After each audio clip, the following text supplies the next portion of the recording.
Facebook is finding new ways to take your money. I'm Bridget Carey, and this is your CNET update.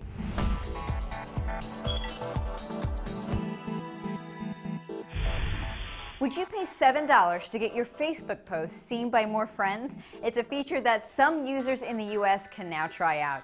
Facebook first began testing this concept back in May, and it's already in 20 other countries, but this is the first time that some in the U.S. get a chance to pay to show off their big news or perhaps get more attention to an item they're trying to sell. Facebook hasn't shared an official price for promoting a post. It's still in test mode. But when we tried it, it cost $7. Let me know what you think of the idea and what would be a reasonable price. Send an email to update@cnet.com. Expect for future Android phones to be able to automatically tag friends in pictures because Google just bought the Ukrainian company Butyl, which creates facial recognition software. This auto tagging may also be seen on Google Plus in the near future, where, it'll just know your face. You may also see this on Facebook because it also bought this technology earlier this year.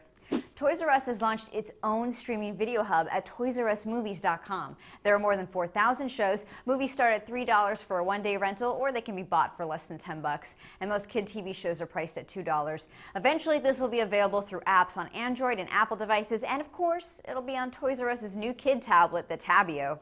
The Mars rover is just a check-in away from being mayor of Mars. NASA's Curiosity rover is the first moving thing to use Foursquare to check in on another planet. For those of you keeping score at home, that's the second check-in made outside of planet Earth. The first was in 2010 when NASA astronaut Doug Wheelock checked in from the International Space Station.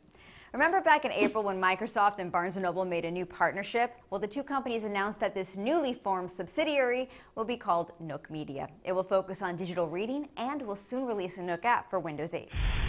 It appears some details have leaked about Research in Motion's next phone to run BlackBerry 10. According to a document published by RapidBerry, this device is referred to as the Aristo. It's thin and the computing power is significant. It's got a 1.5 gigahertz dual-core processor with 2 gigs of RAM and 16 gigs of internal storage, which can be expanded with a memory card.